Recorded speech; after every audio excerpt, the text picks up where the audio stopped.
Chapter 6. We do not know what we are doing. Luke 2:6-7 says, "While we were there, the time came for Mary to have her baby. She gave birth to her firstborn child, a son, wrapped him snugly and laid him in a manger, because there was no place for them in the guest room." I still remember driving home with my firstborn, all 7 pounds of him dwarfed by the car seat, my husband navigating the road with such care I was not sure how long the usually 10-minute trip would take.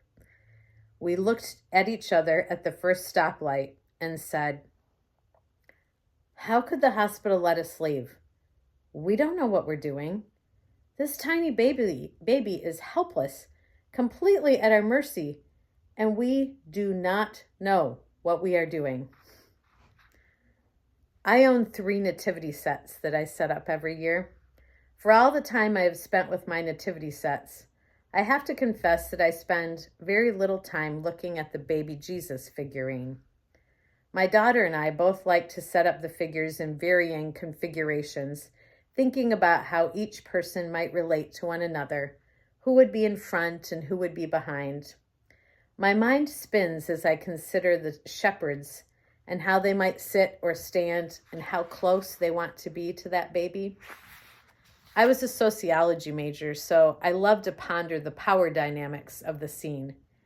Even if the wise men were not visiting at the same time as the shepherds, would the older shepherds get closer to Jesus and the younger ones hold back? If everyone had been there at the same time, would the shepherds hang back because they weren't as important as the wise men? Always in my calculations, though, Jesus is the king of the universe. But wait, Jesus came as a baby. Just like my 7-pound son resting in his car seat, baby Jesus was the embodiment of vulnerability. He was at the mercy of his parents who had never had a child before.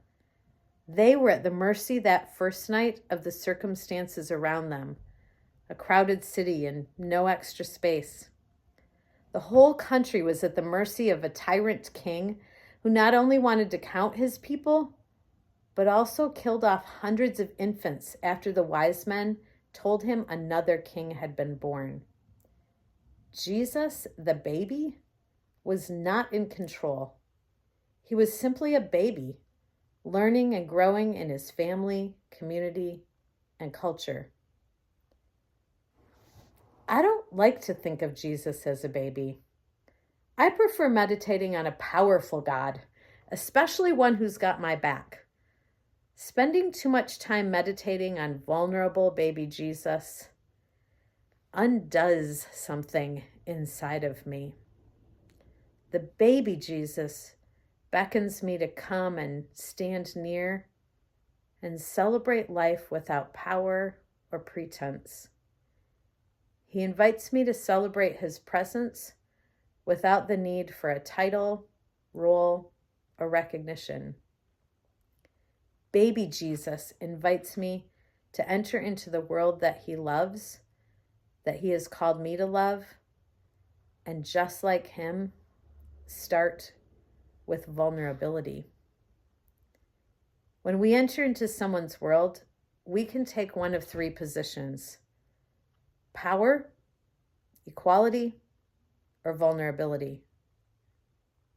It's terrifying to start with vulnerability. Dictionary.com defines vulnerability as 1, capability of or susceptible to being wounded or hurt, as by a weapon. 2, openness to moral attack, criticism, temptation, etc. 3, of a place, openness to assault, difficult to defend. No one likes to leave himself open to attack. Too many of us have already been there, done that, and not by choice.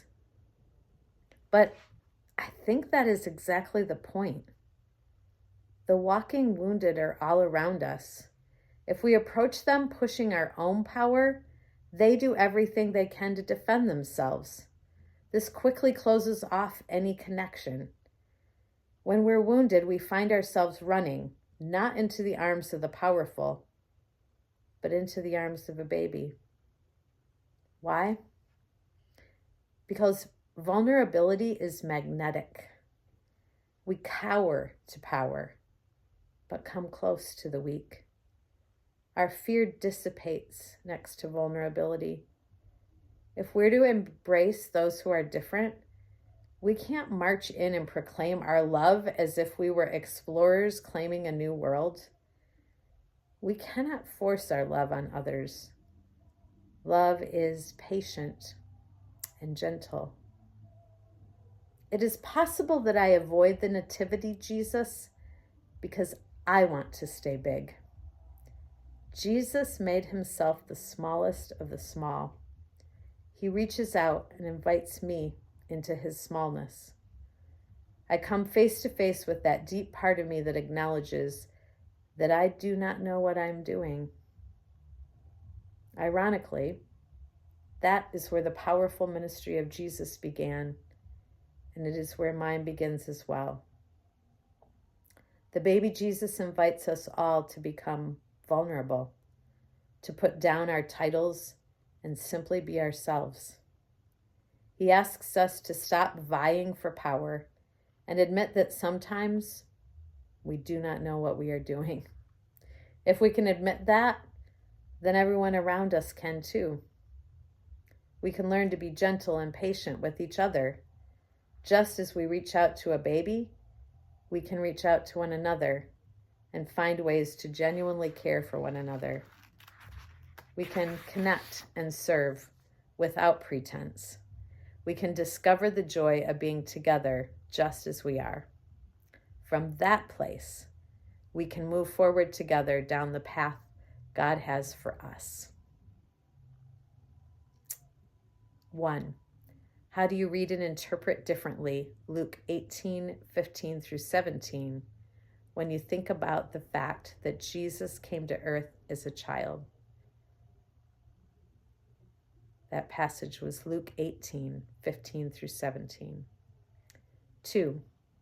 Have you noticed someone who acted differently when put in a position of power? Do you act differently when you are in a position of power? 3. Is there a situation in your life where you could willingly lay down your power, choosing instead to serve? Why not try it? Final thought. We open ourselves to others by following the example of baby Jesus, choosing vulnerability.